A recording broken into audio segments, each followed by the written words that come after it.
सालबारियाव international day of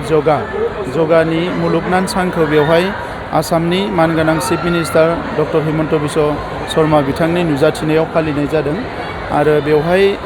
BTC सरकार आरो Baksa district लोगोसे आसामनि जगानि थाखाय जि मोनसे आयुष्मान कमिटि बानायदों आयुष कमिटि बिथांनिफ्राय बेवहाय बाहागो लादों आरो जोबोद मोजाङैनो फालिनाय जादों लोगोसे जोंनि प्राइम मिनिस्टार नरेन्द्र मोदी बिथाङा आन्ध्र प्रदेशनि विशाखापत्तनमाव बिथाङा फालिदों लाख लाख मानसिनि गेजेराव बिथांनि बिबुंथिखौबो बेवहाय खोनासंनाय जादों आरो जों बयबो मिथिगौ वैदिक जुगनिफ्रायनो बेवहाय भारतबर्षआव गोजाम मोनसे प्रेक्टिस जोंनि सावस्रि जोंनि गोसो आरो जोंनि गासैबो साननाय हनायफोरखौ अर्गेनाइज खालामनो बेलेन्सिं खालामनो आरो मोनसे मोजां गोजोननि जिउ खुंनो थाखाय योगा प्रेक्टिसा गोबां बिहोमा होबोदों आरो दिनैनि बे हाबाफारिनि गेजेरजों आङो सानो जे सारा भारतल' नङा मुलुगावनो दिनै गासै 177 हादोरनिख्रुइ बांसिन हादोराव योगाखौ फालियो आरो बे योगा फालिनाय हादोरफ्राव योगा फालिनाय सुबुंफ्रा फैबाय थानाय समाव गाहाम देहा आरो गोसो मोननो हागोन आं बेखौ मिजिंथिदों। मानास आरो सालबारियाव गोबां खामानि सोलिगासिनो दङ। सालबारिया जोंनि मोनसे साब डिभिजन आरो बेखौ आरोबाव बेवहाय इनफ्रास्ट्राक्चारनिफ्राय लानानै गोबां खामानि मावनो थाखाय मैया मोनायाव जोङो चिफ मिनिस्टार बिथांजों सावरायदों आरो मानासाव जिखिनि फिसा फिसौ जेंनाफोर दङ बेवहाय विड्स होनना बुङो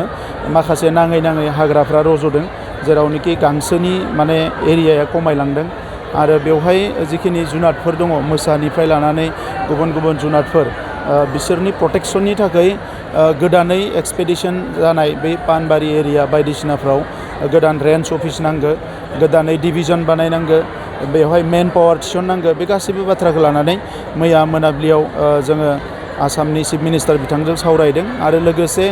बड'लेण्डआव गोदानै मोनसेबाव जोङो वाइल्ड लाइफ सेंचुरिनि थाखाय खालेंदुवार वाइल्ड लाइफ सेंचुरि मुङाव 55 स्क्वायर किल'मिटारनि थाखाय मोनसे गोदान नटिफिकेशननि थाखाय जोङो चिफ मिनिस्टार बिथांजों सावरायदों आरो उदालगुरि जिल्लायाव मैदेर आरो मानसिनि जि मोनसे जेंना बेखौ फोजोबनो थाखाय खालेंदुवार